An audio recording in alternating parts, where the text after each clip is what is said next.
Coming up in this edition of the news, less than 24 hours to the celebration of the International Day for the Women, Cameroonian women will be joining their counterparts in the world tomorrow, and the UN Women Executive Director tells the women to grab the bull by the horns and be masters of their own destiny. This as Cameroonian sport lovers name and shame the indomitable Lions of Cameroon after their dismal performance against Portugal on Wednesday. But they say things have not fallen apart.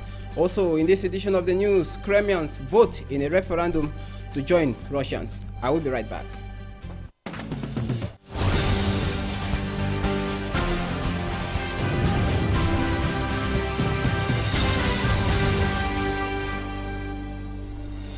Good evening, televiewers. Welcome to join us in the 6 p.m. news on Equinox Television. We talk about the International Day for the Women that will be coming up tomorrow in its 29th edition. Cameroon joins the rest of the world tomorrow, Saturday, to celebrate the 29th edition of the International Women's Day on the theme Challenges and Implementation of the Objectives of the Millennium Development Goals for Women and Girls. Celebrations in Cameroon will be marked by march past in the various tribunes across the country, and celebration in Douala will be taking place at the UDEAC Square. Meantime, the celebrations tomorrow will close week-long activities that began earlier this week. And as they count down to the 29th edition of the celebration of the International Day for the Women narrows to us, our reporters went on the ground to find out the last-minute preparation by traders as well as buyers. Our reporter Pamela Ndukong is the girl on that beat. Majority of traders in Douala local markets who trade on the Women's Day fabric say business this year has witnessed a drop in sales as compared to previous years. The traders disclose that women are not satisfied with the poor quality of the fabric. The business is not good. Women that appreciate the color of the dresses and the material too, they complain about it. As you can see, today is already the 7th, but look at covers everywhere. Most of the traders fear a great loss this year, because they say they had invested so much in the fabric, and up till now, they still have a great stock of the fabric in their keeping. Worse still, women complain the economy is poor, no money, and moreover, the fabric is expensive. During these last days, most women go for the already sold fabric called the kaba. This lady says she prefers the kaba because it is much cheaper. With an already sold fabric, you can have one for 5,000 francs, which to her is affordable.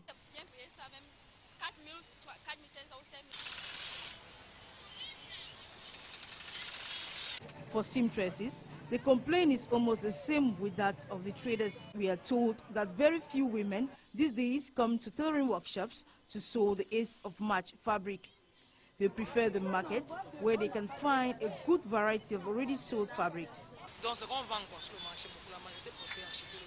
In a nutshell, the poor quality of the Women's Day fabric in a local market this year has highly contributed to the poor sales, traders admit.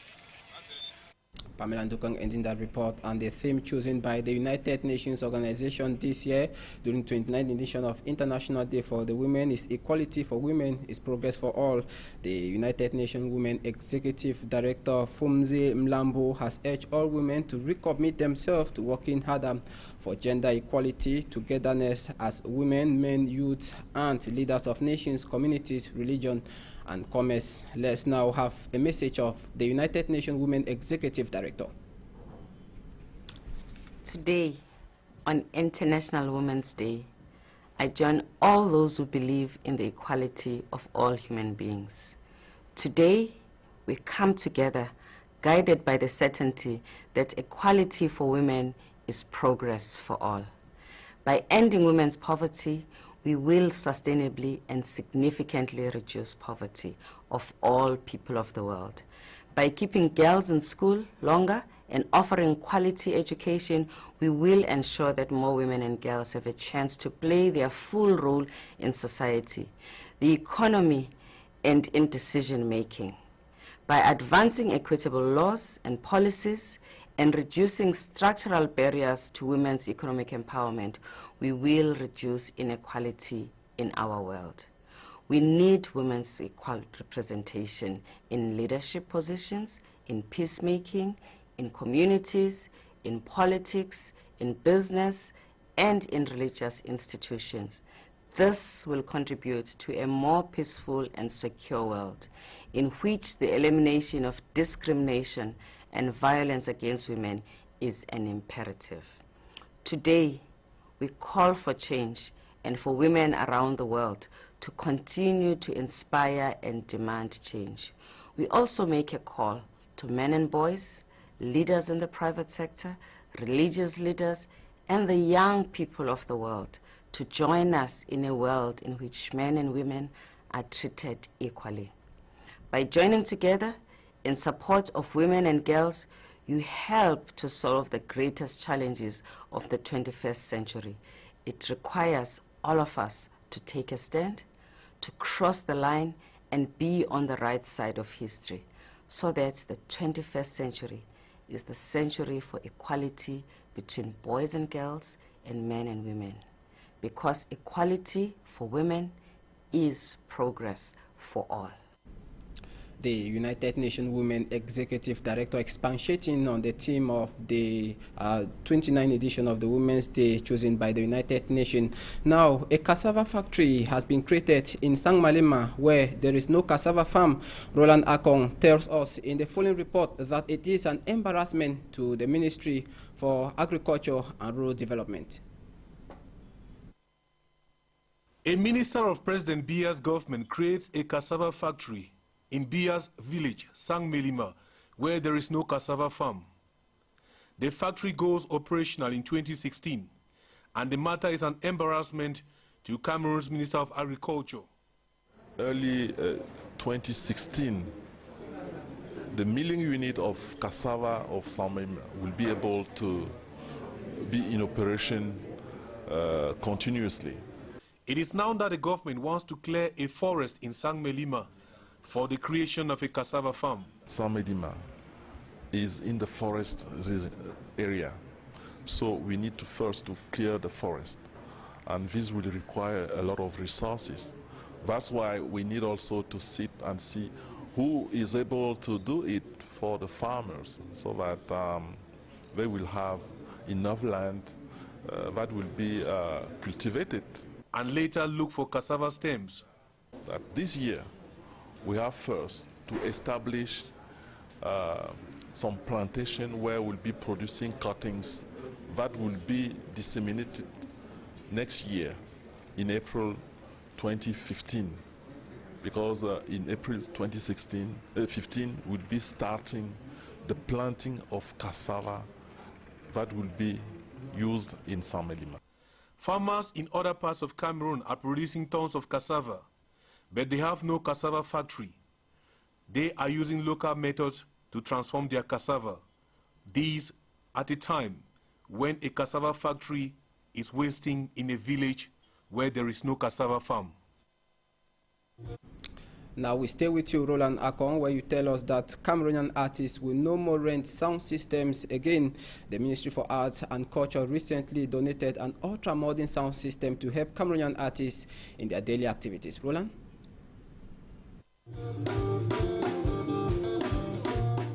Cameroonian artists celebrate their ultra-modern digital sound system bought by the Ministry of Arts and Culture.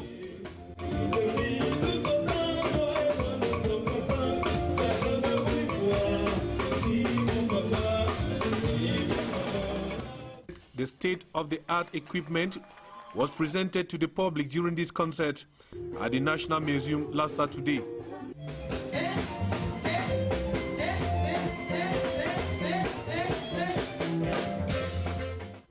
The new equipment lays to rest the problem of renting sound system equipment for Cameroonian artists to perform during grand events in the country. 2 billion francs CFA, we learned, is the amount the government was spending to rent sound systems.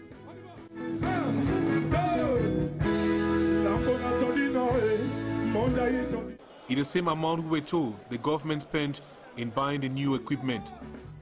With the new equipment, over 20,000 persons can follow a live concert in a given area without any sound problem. L'autre jour, pendant qu'on discutait, je ne sais pas qu'est-ce qu'il allait chercher, il a tenté de me contourner tout de suite. Moi, j'ai serré les fesses. Et je lui ai dit que mon frère, c'est comment tu peux parler ici devant? Tu parles, pourquoi tu me contournes?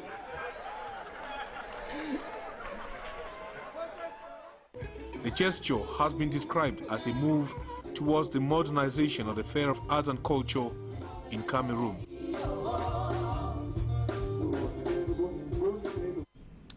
And that report takes us out of the country. In Crimea, Ukrainians, Tatars and Russians live next to each other without trouble, but the arrival of Russian troops is forcing people to pick sides. In the following report, we meet a village where the people are faced with a dilemma whether to vote to join Russians or not. Details, Ketsi, Franz Venkat. Spring is in the air in the Crimean countryside, but the mood in Foromovka is subdued. It seems peaceful here, but Russian soldiers are just a few minutes away. Khalid Emirovich is a Crimean Tatar and a Muslim. Now a pensioner, beekeeping helps sustain his meager income.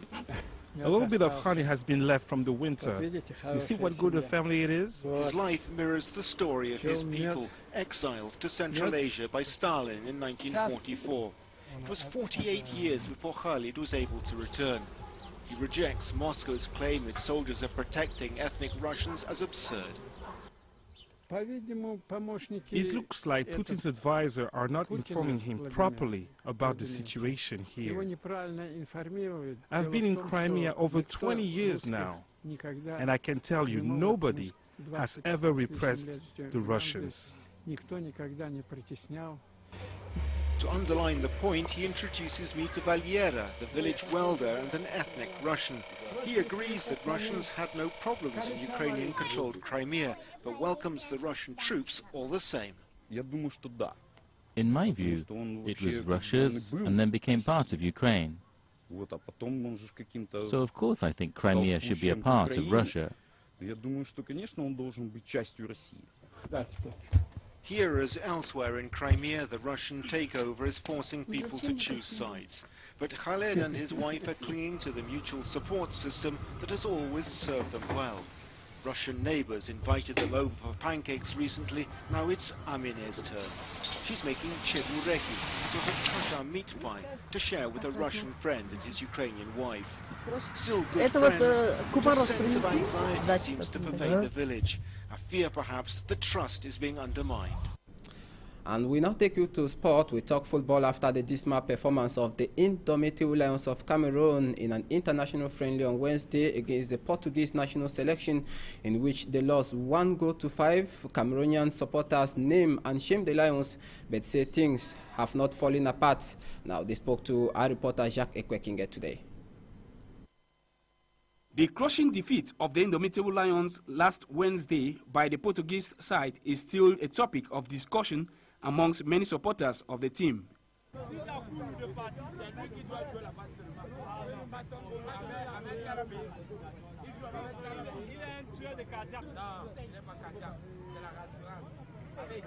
For some supporters of the indomitable Lions, the 5-1 defeat during last Wednesday friendly is a clear indication that the team is still undergoing metamorphosis.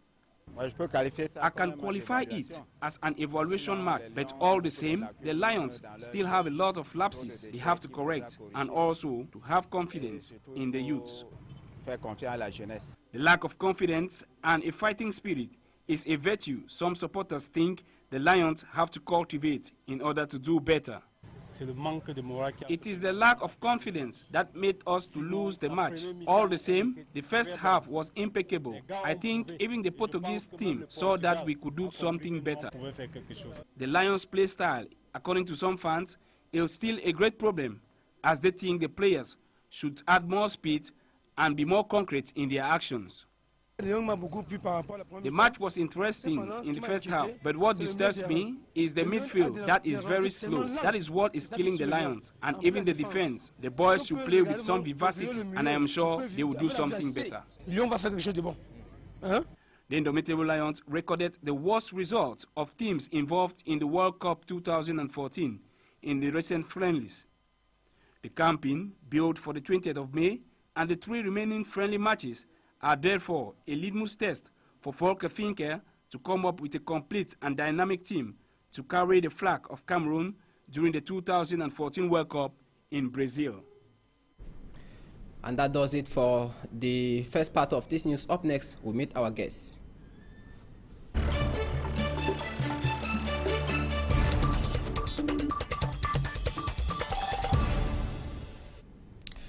We shall be talking about the celebration of the International Day for the Women that will be making its 29th edition tomorrow. And in the studio, we have 2 guests.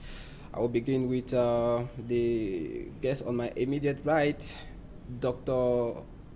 Fese Innocent. Good evening. Good evening. Good evening to all televiewers. Welcome to join us. Thank you. And on my left, we have Madam Delegate. She's a usual guest in the news, 6 p.m. news. Good evening, Madam. Good evening, my dear. Good evening to all televiewers, and mostly to women. You are Mrs. Tamsa Florence, the Divisional Delegate for Women's Empowerment and the Family for Douala 2, to be precise. Yes. Now, let me turn to Doctor. Why so much interest in defending the cause of the women? Because as a man, I've come to realize that if we don't give the possibility to women to, use all their potentials, society cannot develop. Women are at the center of all development in every society, because development starts in the nucleus of the society, which is the family.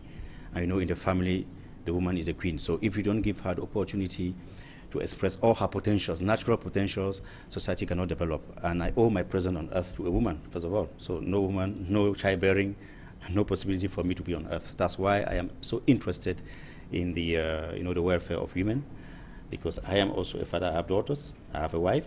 So if they are not happy, if they cannot blossom, I cannot blossom. That's why I'm interested in this celebration. We know that you are fighting for the cause of the women, and you've been making great efforts. This year, what's your own contribution?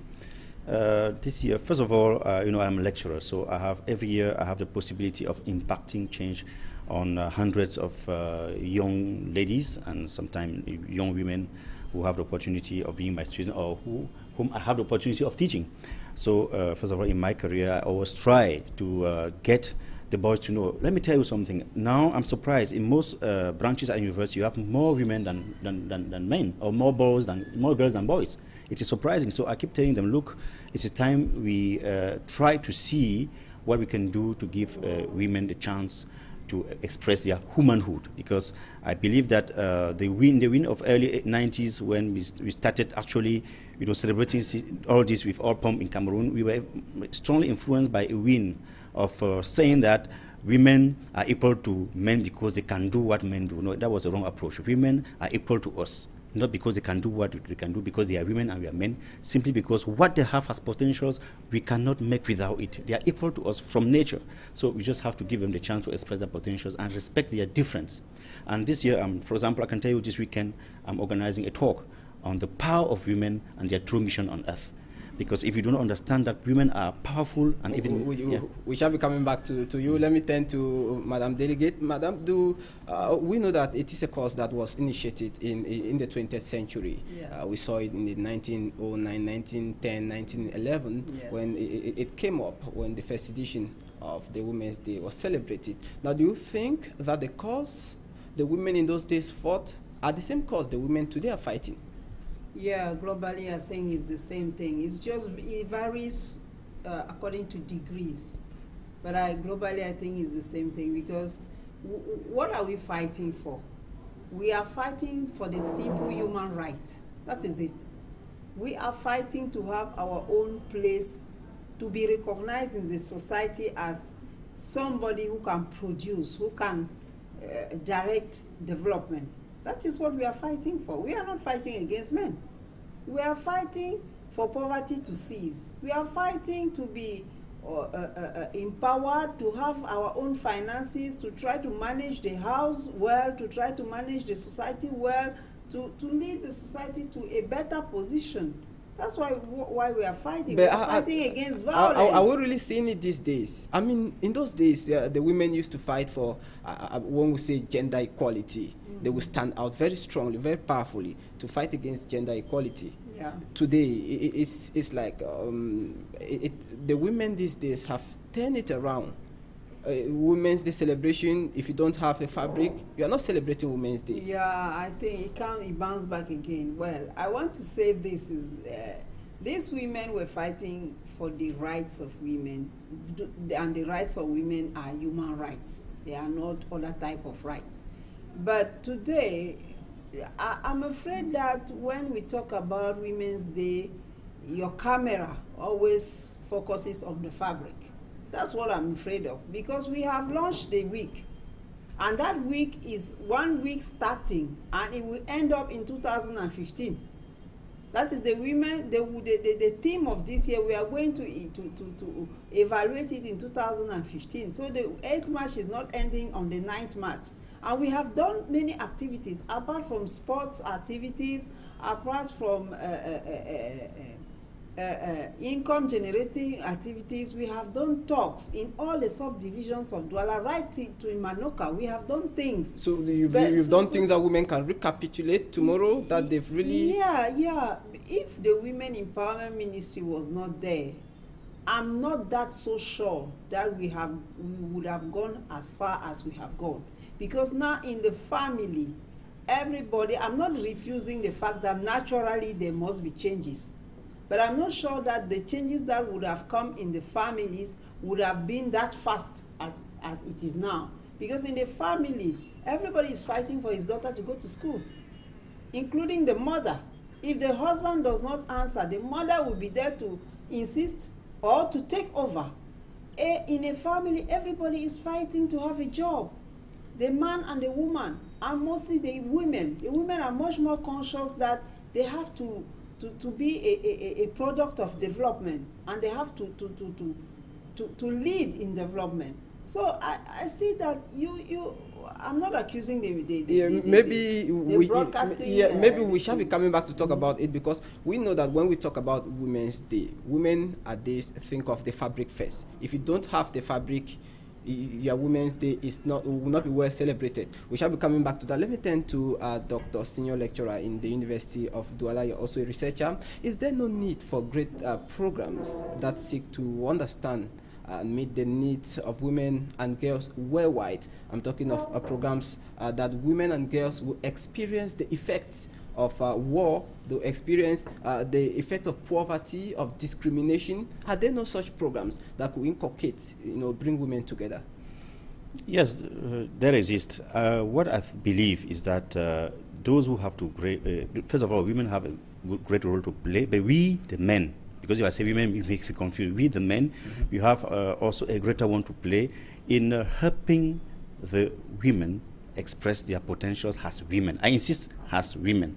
The point is not pushing them to go and drive caterpillars to show that they are equal to us. It's being women, and we respect their womanhood. I will take a simple example. If in your house, your wife doesn't have a job, and your sister cannot respect her as your wife because she doesn't have a job, that's a big problem. If you fight that fight and succeed in fighting it, because a woman at home already has 2 jobs, that is being housewife and taking care of you as a man. So that's 2 jobs. If you add a third one, those are 3 jobs that she has. So if you fight that fight around us, we don't need any other program.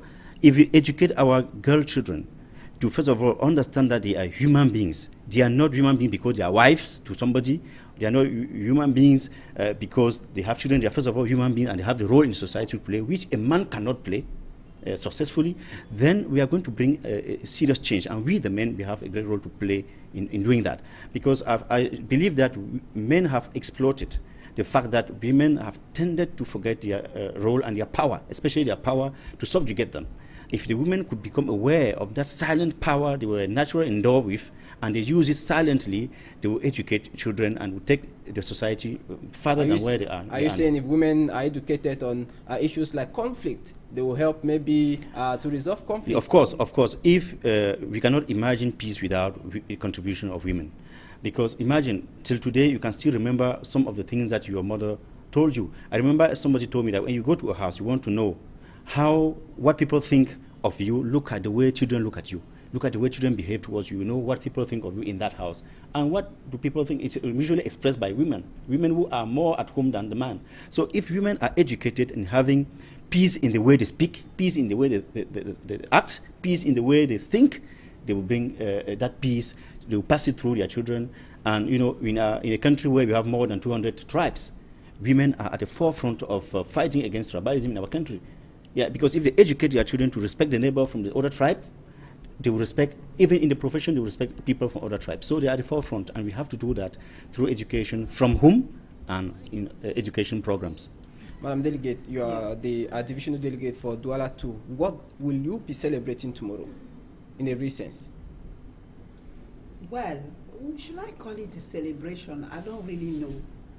I don't really know whether it's a celebration, because I'm in the mood of saying that we are not celebrating, but we are making people we are reminding the population that there is still something wrong in our society, and we have to go ahead. We should not give up. We have to go ahead, because that word of celebration, it means, for me, I think everything is all right. Now we can dance and eat. That is not the word. Though I believe in celebration, and I know the mind of a Cameroonian is to celebrate. If you do something without something like dancing and eating at the corner, it will not impact so much the people, because you will not have so many people. So now, tomorrow, we are saying we have started a fight against poverty, against diseases, against poor economy, against a bad environment. Tomorrow we are going to march past to say the fight has to continue. Let nobody give up. How far have you gone with the fight in Cameroon? Because we know tomorrow is celebrating political, economic, social successes of the women. Yeah, we have not achieved that much. I mean, I should be honest to say it, because women are still dying when they are giving birth, and they are dying very much. Children are still dying between 0 and 5 years, and HIV is still around the corner, and the woman cannot still afford to go to the market and purchase what she wants to purchase for her family. That is a fact. But we have achieved the psychological part of it. Everybody now is like conscious of saying no. 52% of the population is not integrated in the full development of the country. So we have to do everything to integrate them. Okay, Madam, thank you very much. If we had time, we'll re-talk on Women's Day celebration, maybe just to move out of the studio. Doctor, tomorrow will be a great day. Maybe final words? Yes, a great day, and a greater one if women could understand that they have to develop womanhood. That means decency, all that is orderly, beauty, and so on, and not deprivation. Thank you so much, Dr. Afese Innocent, Senior Lecturer in the University of Douala. And I want to thank you. You are also a researcher. Thanks so much, Thanks Madam so much to Equinox, and I plead with you, when you go around there, try to focus on better things, because you also have the duty to educate the population. Of course, we are out there to educate, to inform, and of course to entertain. Thanks so much, televiewers, for joining us in this edition of the 6 p.m. news on Equinox Television. Good night.